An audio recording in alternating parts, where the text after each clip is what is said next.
G'day and welcome again to another Campfire Project panel discussion. And today I have with me Maria McGrath, who is a women's creatrix transformologist. How are you, Maria? I'm wonderful. Thanks, Alan. It's great to have you here again because we've had some great conversations in the past, and I'm looking forward to how this one's going to go today, because we also have with us Scott Carson, who is a men's coach and founder of the Sunday Session. How are you, Scott? Yeah, g'day, Alan. Good, thank you. Yourself? Pretty good. Now, the reason I made that previous comment, we've been off screen for a little while, having a bit of a chat, and it's been hard to keep our laughter in line. We've just been having such a great time. So trying to be serious now and having a conversation about some serious subjects that affect us at this time, right across the year, but at this time in particular. Because, Maria, you suggested looking forward to new beginnings in the new year and not looking back or getting stuck in the past.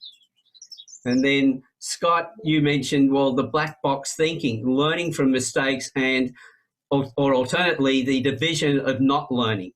So I'd like to throw it over to you first, Scott, and explain what you mean by black box thinking. I appreciate that. Thank you for starting with Maria and bringing it over to me. Black box thinking. I read a book a while ago as a recommendation from a friend by Matthew Said. I think I've got that right.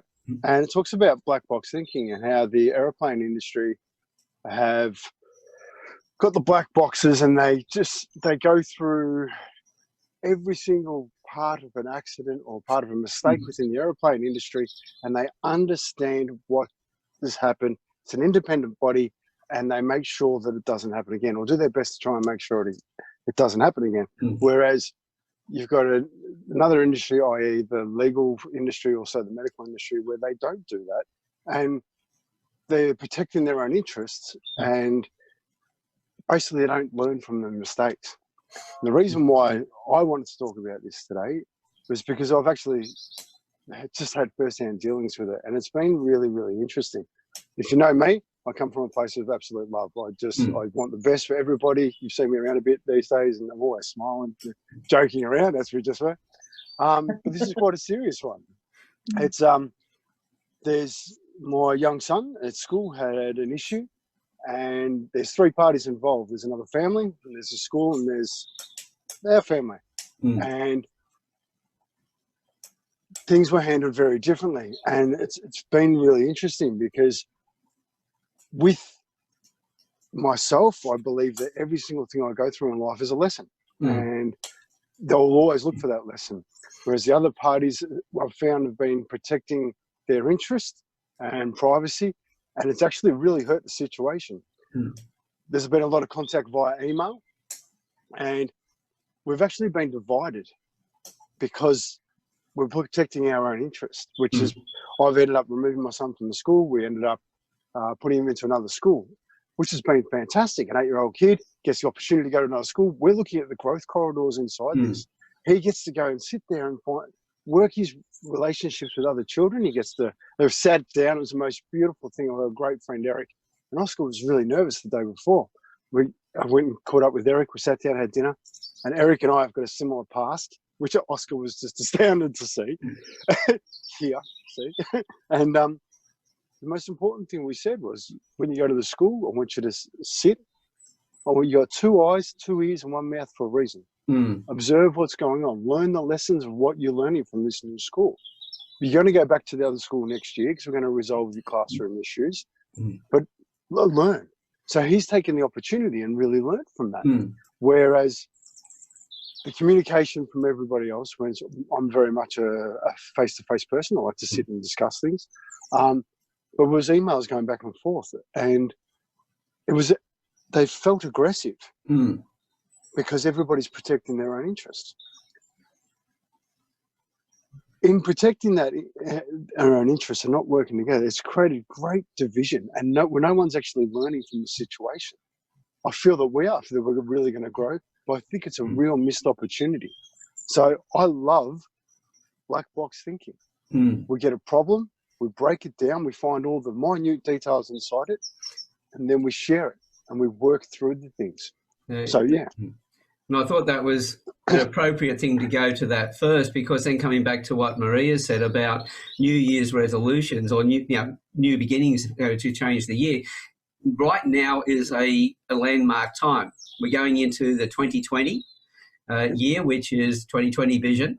It's all about new beginnings being the end of the year and start of a new year. So it's an appropriate time to go looking at it. And for everybody who might be caught up in that looking after themselves and not having a black box thinking, it's now probably time to rethink that. So Absolutely. I think Absolutely. that's sorry. Maria. No. Yeah, no. Sorry. Well,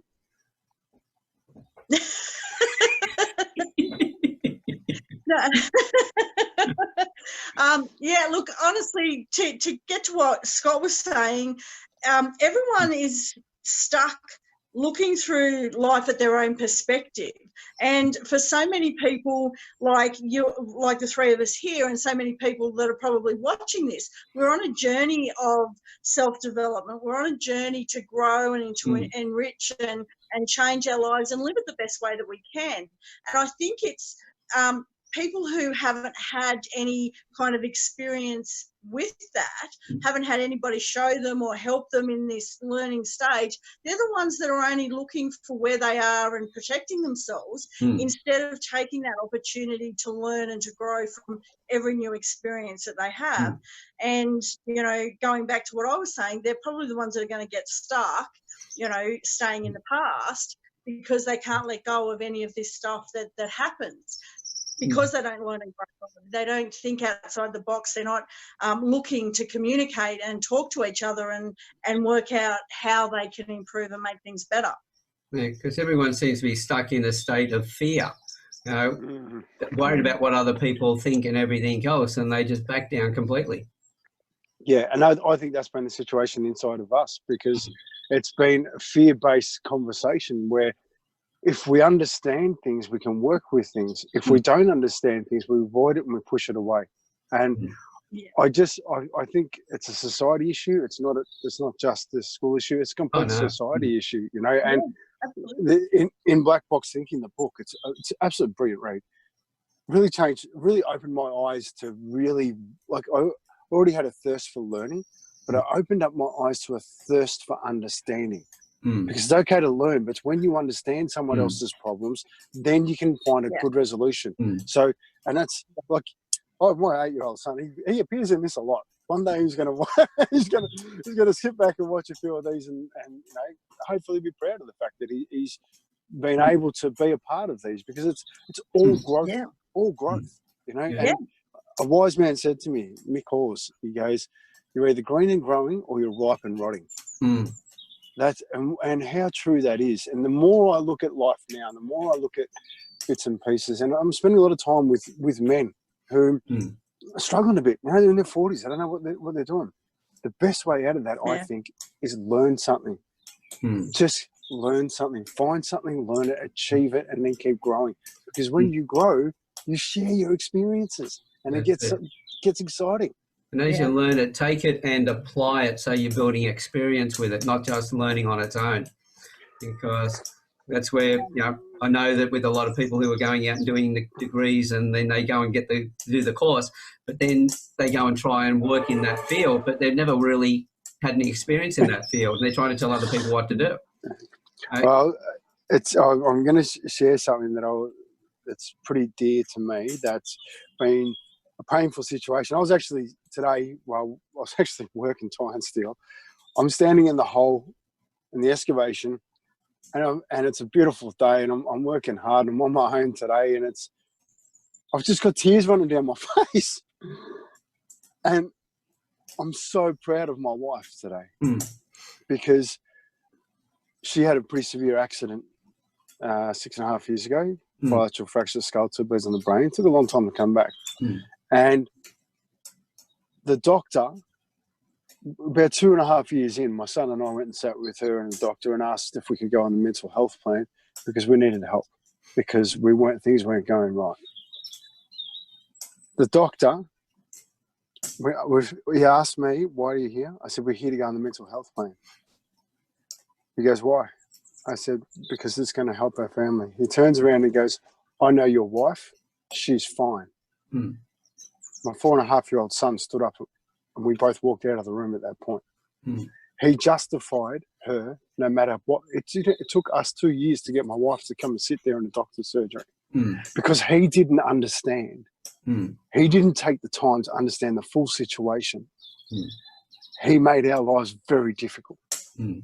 You know, and today I'm standing there with tears in my face because it's all things are rosy. But, 6.5 years later, but if he had have actually taken the time to get to know that, maybe we would have got there a little bit quicker. Mm.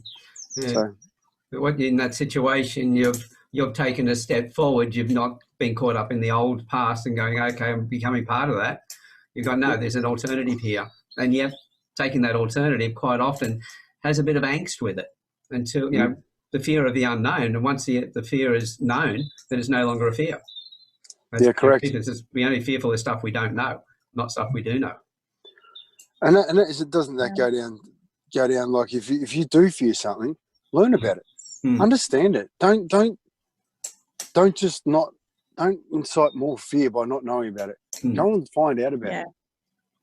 And the more that you learn and go through this growth process, the better life that you are giving to your children, because everything that you learn, you are sharing with them. You're showing them a better way to be. You're showing them how to think outside the box. You're showing them how to look at things from a different perspective instead of just what you're feeling. Because a lot of the time they're just reacting out of fear, or they're reacting out of hurt. They're reacting out of pain, and they don't know that that's what they're doing. And no one's giving them the chance or to learn a different way. Scott, have you thought about sharing that black box idea or that book with the school so that they can then teach other parents?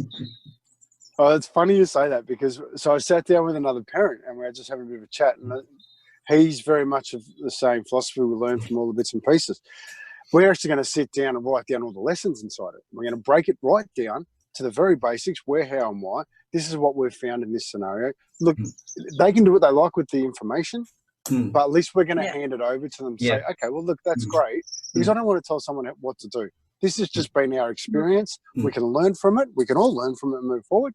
And so good work, Maria. And that's a beautiful way to teach somebody as well, is not telling them what to do, but if you, as I say, break it down into those components, add your story to it of how you've applied it and everything else, and then you're presenting it as a story to somebody, and they can then sit there and take what they want from it.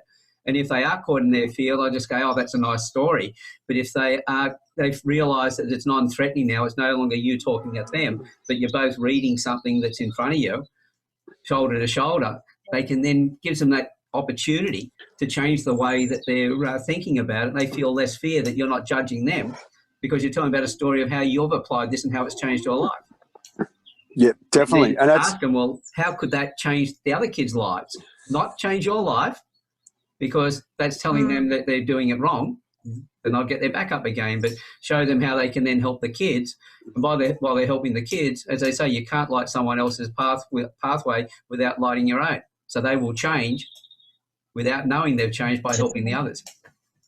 Agreed. And it's so funny you say, like, so writing it down, and that's something that inside the messages, and we're talking about, emails going back and forth, I couldn't read the emails, so I just felt anger inside them. So, and I didn't know whether or not that was being betrayed as anger or not. So I really had to go and try and make connections to actually sit and have a conversation and come from a place of love that allows a conversation to happen. Because even when you're writing, and you're dead right, I'm going to have to write this very well in the aspect that it's only my story. This is exactly as I saw it. There's no criticism. This is just what we've experienced. Because I'm a massive fan of when you can't, especially guys, because a lot of the time we can't express how we actually feel, and it takes a bit to work. Like it takes a lot of work for me to sit here with you and talk. I have done so much work on myself to enable me to sit here and put my heart, my soul out for everybody. People haven't done that. People haven't, and it's not a bad thing. But when you're going to tell someone something, write it down for yourself. Hear it to yourself. Read it back to yourself. You can do 5 or 6, you can do 10 drafts. Mm.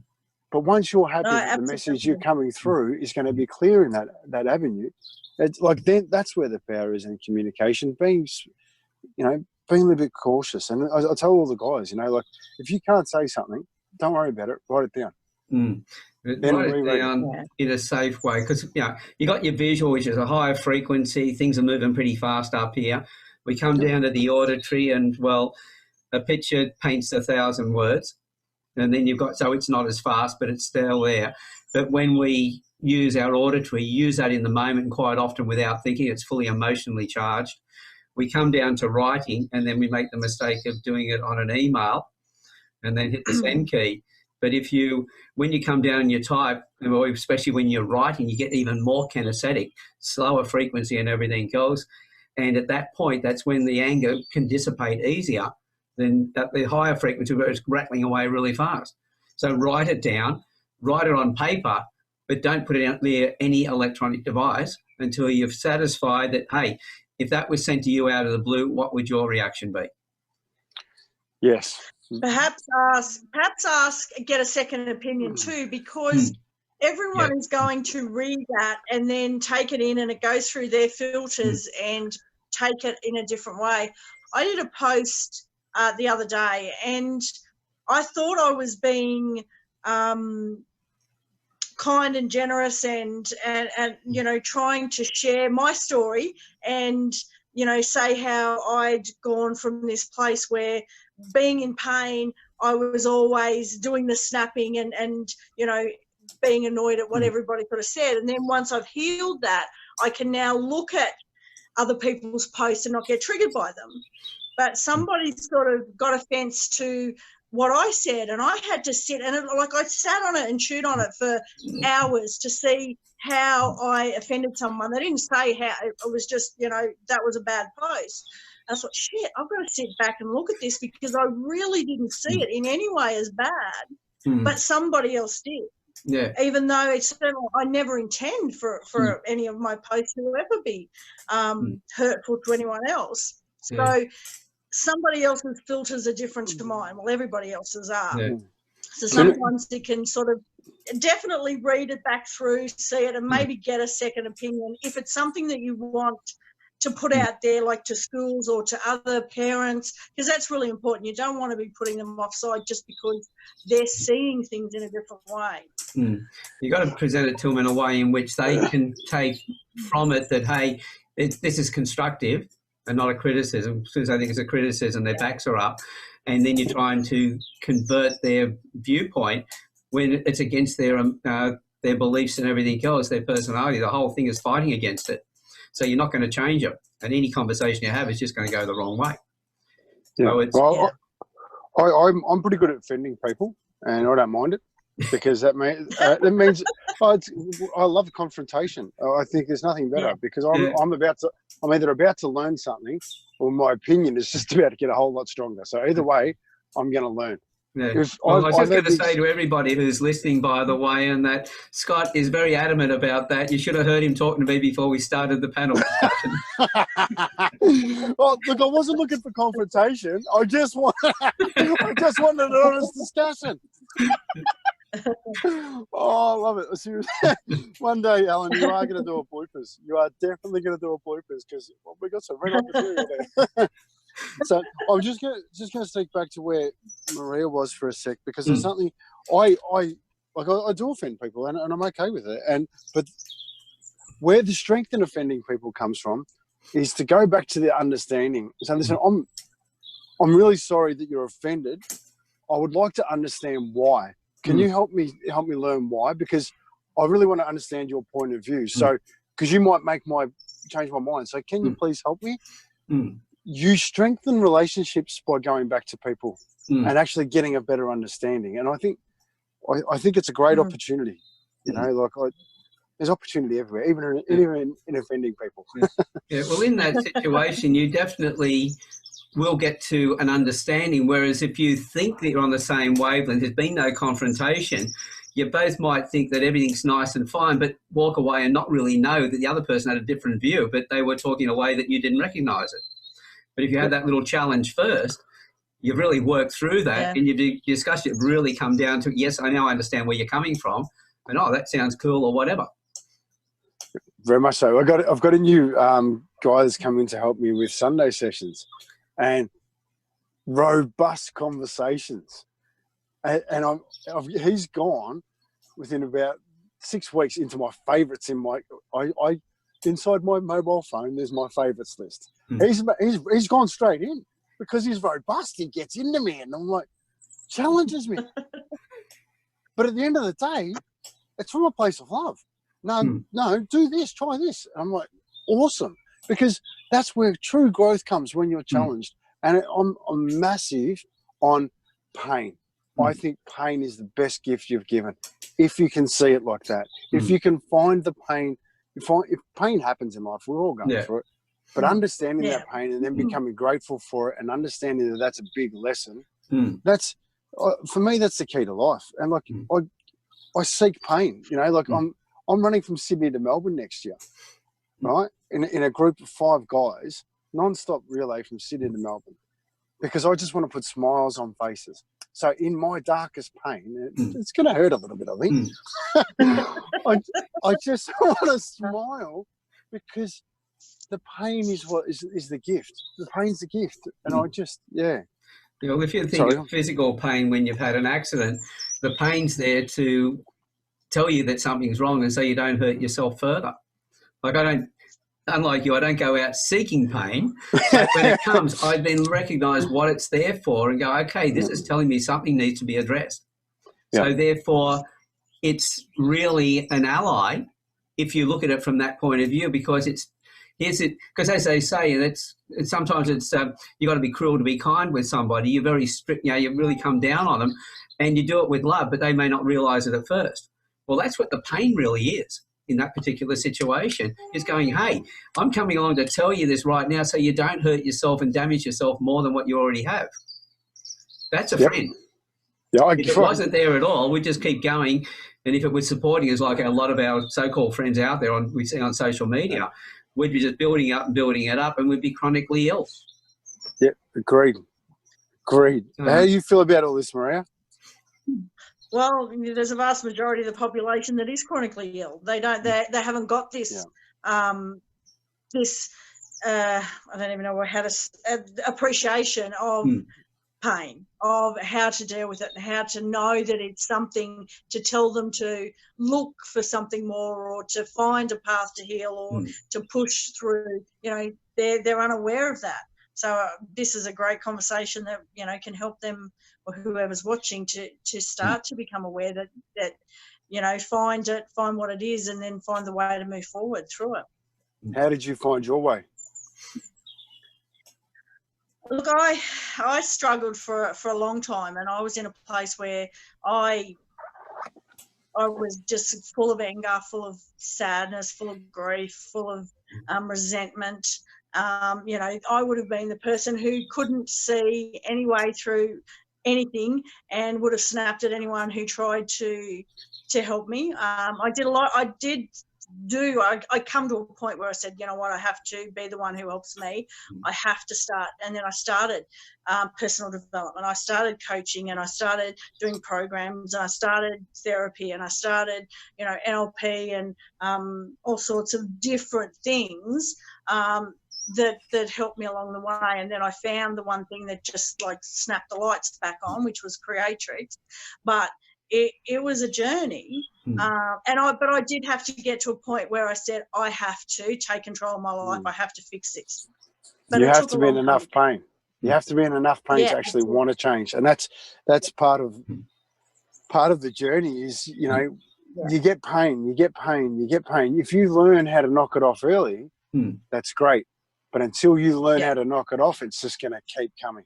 And that's the part of the life I love it. There's a gentleman by the name of Bill Bennett who is a filmmaker and he's become a friend. And I'm forever grateful that he has, because he talks about intuition and regret and pain. And it's our life. He talks about life teachings, and it's all inside that. It's in the regret and the pain. And if your eyes are open to it, you can deal with it quite well.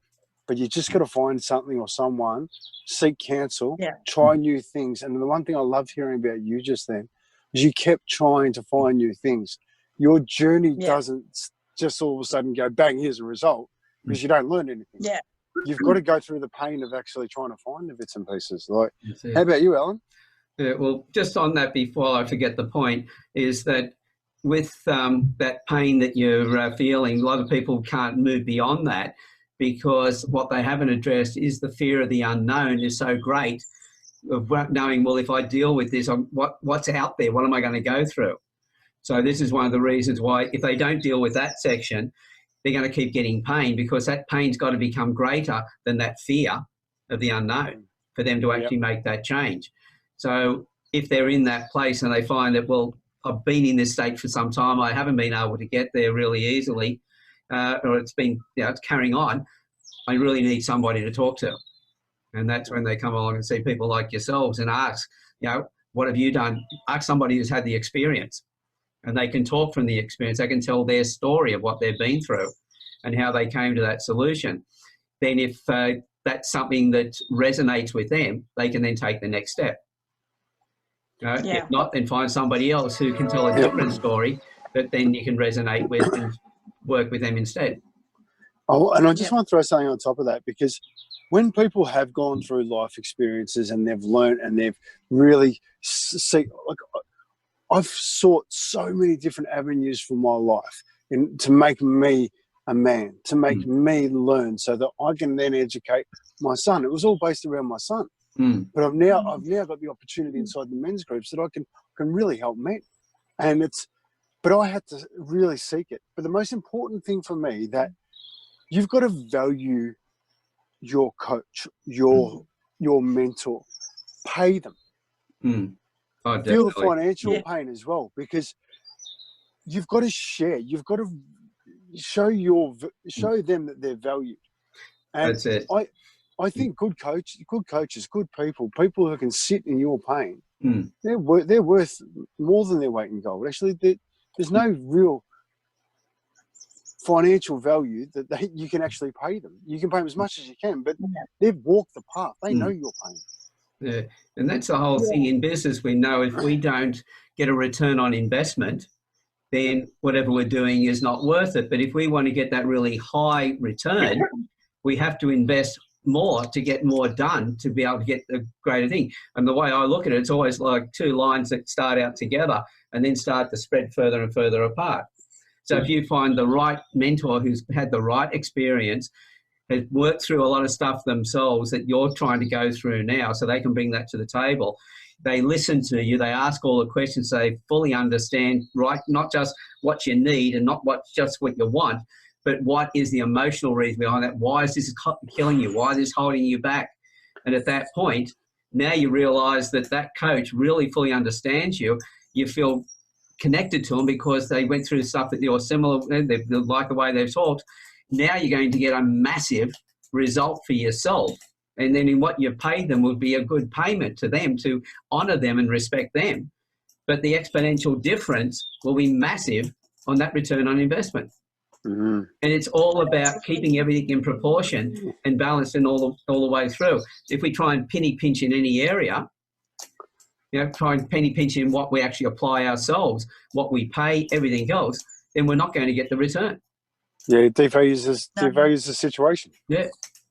And for those, if you're not prepared to pay for services of coaches and healers, you're not valuing yourself. Exactly. You're not saying, you know what, I am worth spending this money to heal myself. I am worth, all the world. This is my one life. I have to take responsibility. I have to know that I'm worth it, and I have to do what I need to do. That's I think the biggest struggle for a lot of people, is just having that worth to know that they should do it for themselves. That is one of the most brilliant things I've heard, because when you pay and you pay the value, you're not paying just them, you're paying yourself. You're saying to yourself, I am worth this. I want this. I deserve it. Yeah. Oh, that's and if beautiful. you're not saying that, then it's not going to work. Yeah. But it is amazing, and I want more people to hear and know that, because it's in today's society, there is a self-worth lack, because there is. We're a fear-based society. We're constantly told we need to do this, we've got to have that. Every single bit of marketing is based around fear, and it's addressing your fears. So at all times, I'm the happiest I've ever been, and trust me, this has been the worst year I've ever had. So I'm not quite sure how that works, but it has been interesting. I've had so many opportunities this year, and I'm the happiest I've ever been. But I don't watch TV. I don't listen to radio. I don't read newspapers. What I do is I surround myself, even in my social media. I don't follow anybody. I follow things that will improve me. Super Dads, Campfire. This bloke just somewhere up Newcastle. Alan Stevens. So, now that weirdo. Geez, I tell you.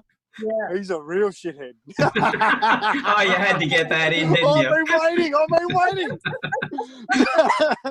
So, but it's surround yourself, and like Alan and I have talked about it before. Like the average of the 5 people you spend the most time with, and it's in every aspect of your life.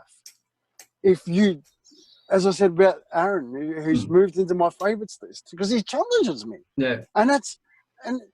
So keep finding those challenges. Keep doing those challenges. Like, I mean, I haven't got all the answers, but I know I've messed up enough to have quite a few. Well, if you don't make mistakes, you never grow. That's what it comes down to. Right.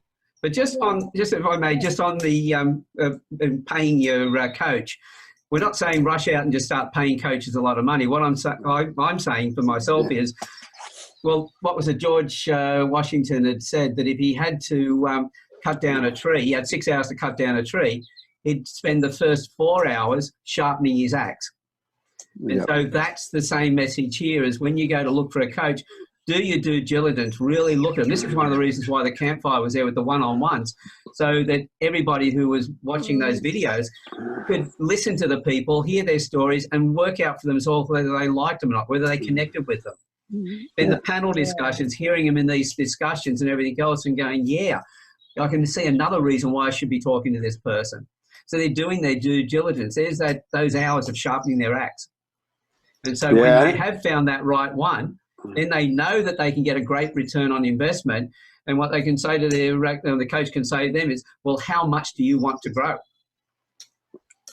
I love this, because I'm even being coached by one of the Campfire members at the moment. Like I am.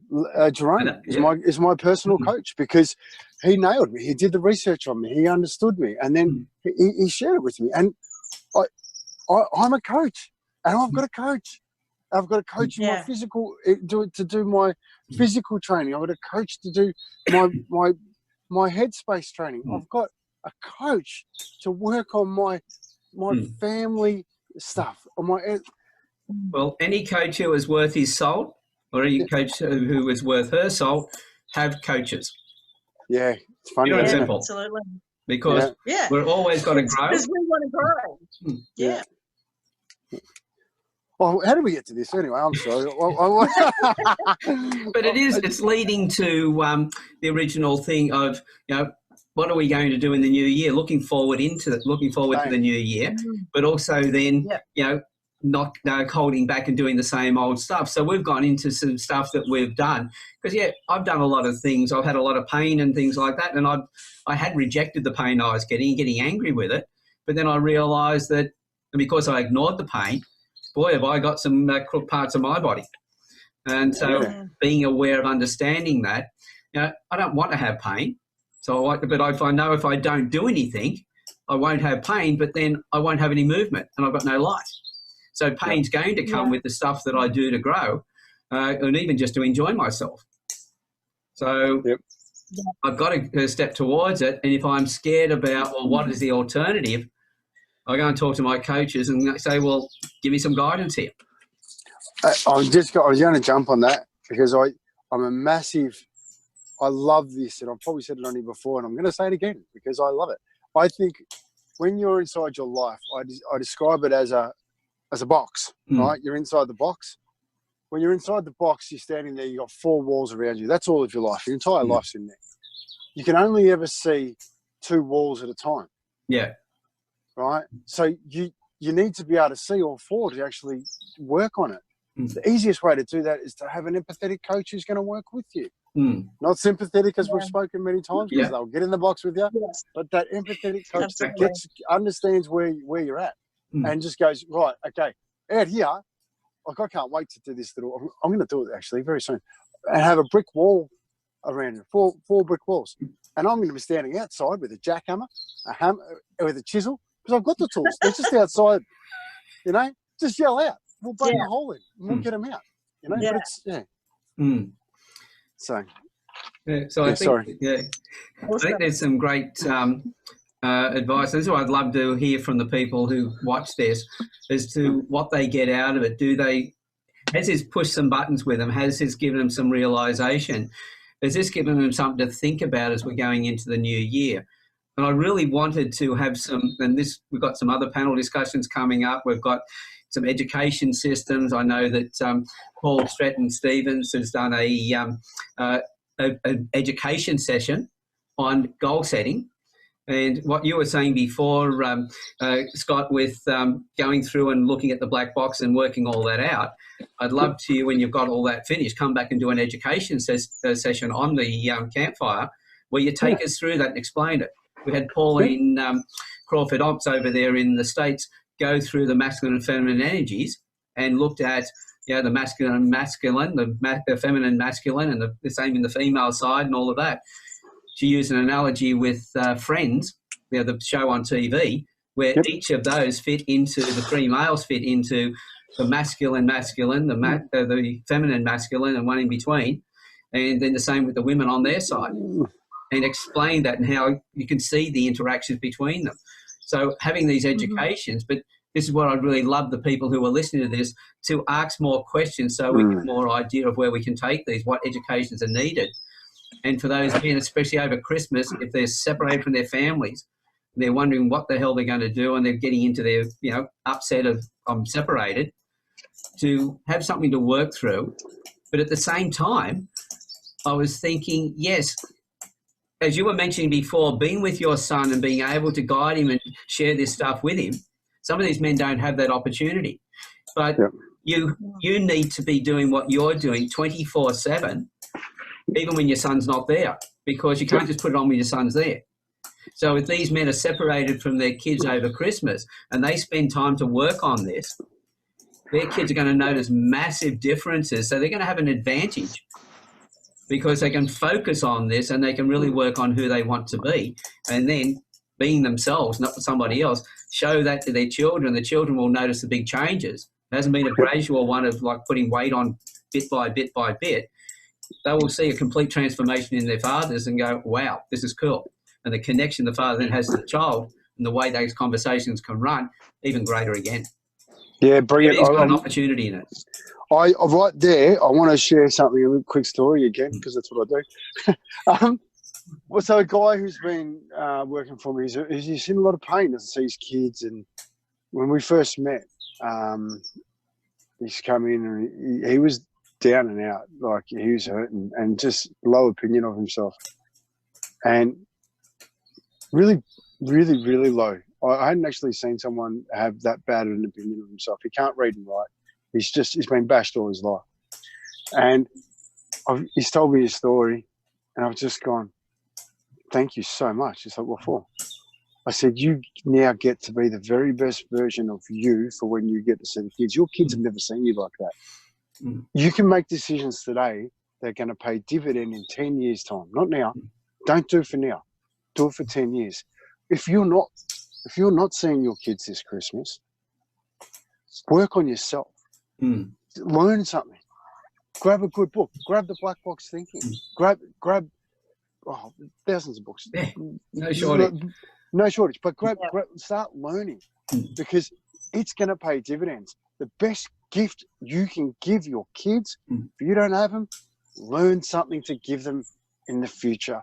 Learn a skill that they're going to be able to use. Communication skill. a skill to be able to better financially suit themselves. Just, yeah, I think take the opportunity that you're given. You've been given an opportunity. It's not a negative. Take the opportunity and do something with it. And think about that too. If they may not have this Christmas with their children, they go, but I'm missing the child's, younger years, their development and everything else. Well, you're probably missing that already. And if you try to step into it, you'd probably be pushed out of it again. But if you work on that, you will then be there for the older, as you said, 10 years and onwards, for the rest of their life. You'll be somebody that they want to have as part of their family. And where you would have missed your grandkids as well, now you're going to be a major part in the grandchildren's lives and their development. Correct. Which will make up for anything that you've lost with your son and their sons and daughters before that point. The only way, if things have gone bad, kids remember, and I know because I grew up like that. I remember all the bad stuff and I remember all the bits and pieces. But if you work on yourself, and the only way to change something, I'm about to have a conversation with my father, and I was talking about it the other day, and I'm booking in a time to have breakfast with him. The only way he's going to be allowed in my son's life is if I see him through different eyes. So I've worked on myself enough to have the conversation. I now have to see him in different eyes to allow that to happen. Be the different set of eyes, become the different set of eyes looking at things, because then that's going to give you opportunity. But you have to work on you to get that opportunity. Yeah, if you want someone else to change, you be the change first. Correct. So, you create a different environment for them. They naturally change. If they are not somebody who can change, they will then move away. And you'll know, hey, this was never to be, but you won't have any more angst about it. Correct. And there's that uncertainty. I don't know whether it could have been, or what would have been, could have been, all that sort of rubbish. You get anchored in that. You never really get solutions. You're always doubting. But this is one way of getting it positive. Either it will come through and be a great situation, or otherwise I'll move away and you can get on with your life. Yep, because you can fix a mistake. You can't fix inaction. That's it. Sorry, Maria, I've jumped over the top of everything. I want to hear your voice. No, that's right. If you're not changing, then you're choosing to stay right where you are. If you're not changing, you're choosing. So really what Christmas is looking like is a great opportunity for anybody who's got doubting thoughts about what preceding doubting thoughts, to think about and go, okay, I can change this. I can get a different result. There's plenty of discussions that we've had on the Campfire Project. There's well over 40 panel discussions, and we've had over 77 people, or actually probably be close to 80 by the end of this week, that I've had one-on-one chats with. Yeah. There's 80 hours just with, or close enough to 80 hours just with those one-on-ones, and with the Campfire discussion or the panels, it's well over 100 hours of viewing. Yeah. So, and most of those panels have all been diarised what the conversation's about anyway. So you can go in and have a look. So you can go in and watch those. At the same time, if you go, right, well, over Christmas I can't really get my hands on books, go in and research some of the people who've got good names on YouTube and watch some of their videos. There's no reason for anybody to be lonely. If you change your thoughts and go, right, well, I'm not seeing my kids and have their downer on that, but go, hey, I can change the future of my kids by changing the way I think about things and move forward. This is a great opportunity of a time where I can really spend some great, productive time into it, quality time. This can end up going from a disastrous Christmas to a beautiful Christmas. Yep, agreed. The start of the rest of your life, start of a journey forward. It has to start somewhere. So, on that topic, what are you going to do, right, to start off the new year? What are you setting in place? What am I setting in place? Well, I just released the book, so I'm pushing that out to as many women, because there's 15 beautiful women in there that are all telling their stories of health related, fitness, emotional, mental, the whole works. I'm going to be doing workshops. That's the biggest thing, to get out there and get in front of more people next year. So a lot of workshops in the start of next year, and just continue. Obviously, I always am working on myself, but I want to be continuing helping others as well. How are you going to work on yourself? If you don't mind me asking. I have a coach, so I work through with that. I'm always working on what emotions, or if I notice beliefs that are coming up, you know, I'm not creative, or shit, life's hard, or whatever comes up, I go and get my sister facilitators, transformologists, to help me get rid of them. Because nice. I could get stuck in procrastination. I can get stuck in fear, or, you know, there was a time when I couldn't press record. I couldn't do videos. I couldn't talk to anyone. So, you know, without doing that step, I never would have recorded anything myself, and never would have talked to anybody. You know, sometimes we have so much fear of being seen, or being judged, or being criticised, all of that kind of stuff. And as you move forward in business, the more people you talk to, the more things that happen. There's always new blocks. I'm always working on myself. I'm having other people listen to my conversations to hear those, you know, my head talk, because sometimes you can't hear yourself. That's why you need a coach to pick those sort of stuff up. And then I work on them as soon as they're pointed out to me, or as soon as I realise them. Perfect, because I'm hearing you're practicing what you're preaching, so that's what I wanted to hear. Sorry. And Alan, you, what are you doing? Boy, have I got a few things coming up in this new year. We've got quite a lot of joint ventures that I'm working on. And it's been pushing my boundaries and stepping out, because one of the things, you know, I'm being referred to as a leading authority on reading faces globally by Gillette, Disney, you know, The Guardian. I've worked with the federal police and everything else, but up until recently, I suffer from imposter syndrome. Yep. And when I realised, I thought, there was a pain point that was coming through, but in one thing, if you don't have imposter syndrome, you do what you do, and you think you're there, you're really great, and you probably aren't there. And you should have imposter syndrome, because you're not going to be good to anybody. If you've got a bit of imposter syndrome, you're worried about, well, am I really delivering for the other person? Am I really giving them the best that they can get? But mine was massive. But then I've done a few workshops recently, and the feedback that's coming back, and as I say, it's not just my coaches who are my teachers. Everyone I speak to, I see as a teacher. Mm-hmm. You know, they're from the very young to the very old. So everyone's comments are not so much getting wrapped in what they think of me, worried about whether I'm right or not. It's a bit hard to describe this one, because a lot of us go through life where we are worried about what other people say, and as soon as a little naysayer comes along, that person controls our life more so than all the people who like us. So we worry. We're always worried about what people think. But I looked at it from the point of, I wanted the feedback on, were they receiving what I was trying to give them? Yeah. So knowing that feedback, not so much what they thought of me. And I've had that many connections. My calendar has been filling up with talks with people.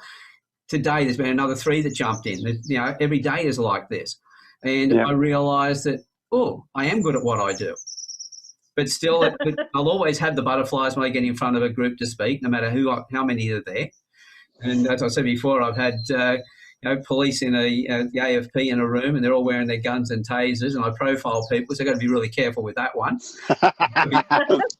Tasered if I say the wrong thing, but But I couldn't help myself before.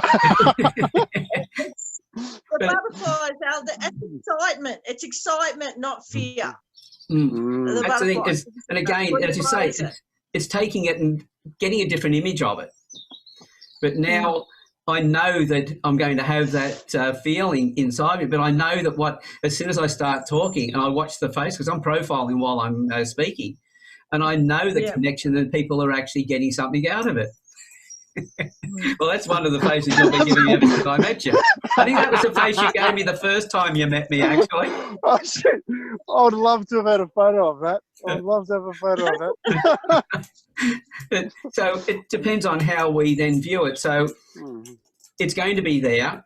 So now when I get that feeling, it's a feeling of excitement, as you said, because I know that I'm about to hit the mark and help people and facilitate new thoughts for them where they can then make changes in their lives.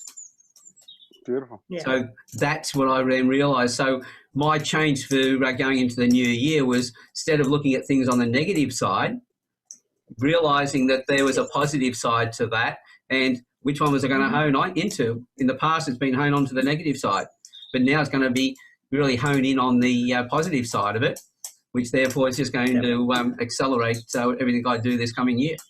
And being 2020, as I said, 2020 vision. Hey, It's that's awesome.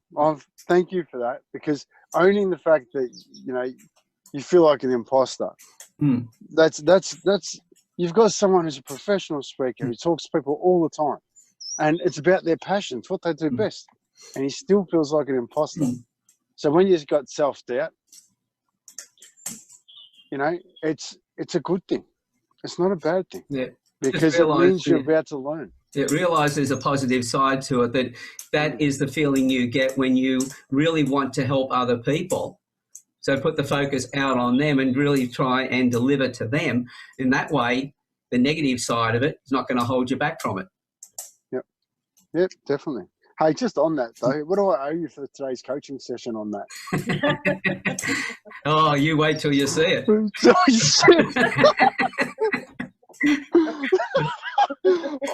I seriously owe every member of the Campfire. I seriously do. Like, every time I listen to the Campfire, and I keep saying it, but when I'm on the panels, as much as I'm giving you my heart, I'm giving you everything I've got. I'm giving you my pain, my stories, everything I've got.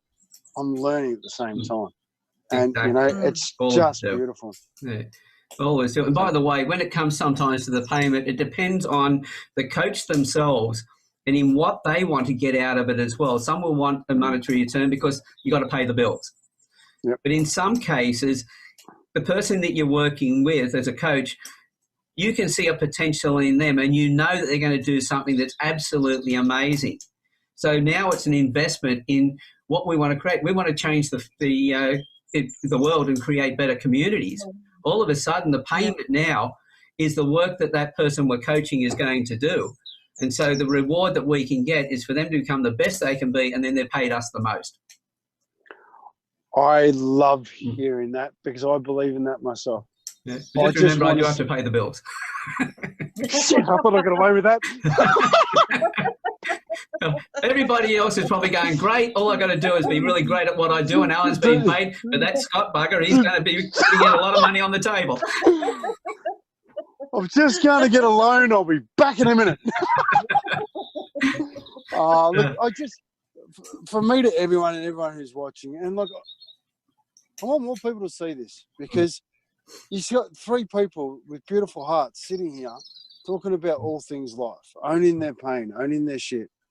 And, it's in the stories we continually share that our growth really is. It's an energy in motion. It's a positive energy in motion. And we're raising our cheeks. We're all smiling. Yeah. And I love it. Thank you so much. And I know where we're at time-wise. My phone's about to die. But, it's the only way we can quieten him. Oh, no! I shouldn't have talked so much at the start. Anyway.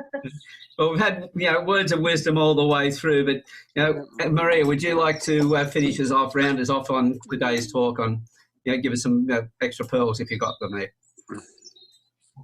Oh, look, just for me, it's all about looking forward into the future, being grateful for whatever this year has brought. I'm not looking at it negatively. There were things I would have liked to have done that didn't get done. However, there were things that happened that I never could have imagined. Being a published author, it wasn't something I'd ever thought about. So it's been grateful for everything that come, and knowing that I'm going to give it my all next year, and whatever the outcome is, I can only do my best and look forward to being here and helping every woman that I get to spend time with. So everything's moving forward. So, both Maria and Scott, thanks very much for being here today and for the conversation. I'm going to give one bit of advice to everybody. Everybody who's still vertical has 100% success rate in getting through every problem they've had to deal with. Yep, I'm going to leave everybody with that. Know that everybody's got a value. Yeah, so. Yeah, well, there's no two people on the planet who've got the same personality. They've all got different gifts, so therefore everybody has a value. Agreed. Love it. And just remember that if you're listening to this, that when you're doubting yourself, just go back and realise that. Have a look in the mirror and go, who else do I look like? You don't look like anybody else, and therefore your personality is different to everybody else as well. Therefore, you've got a true value. So, yes. Scott and Maria, thanks again. And to everybody who's been listening in, I hope you've enjoyed it, because I know that we have, and you should have heard us, as I said before we started the session. It was really noisy then. But in the meantime, have a great Christmas and a safe New Year. And call out to somebody. If you're going through a tough time over Christmas, call out to somebody who you know, who understands, who can give you a bit of guidance so that you're not on your own. But just remember too that you don't have to stay in that state. You can always step out, get onto YouTube, go looking for information, go back to the Campfire videos that we've had, the chats and the panels, watch some of those, and just get your energy back and realise the value that you really have. So again, thanks guys, and thanks for everybody who's been listening, and we'll see you on the next panel. Bye for now. Thanks guys. Bye.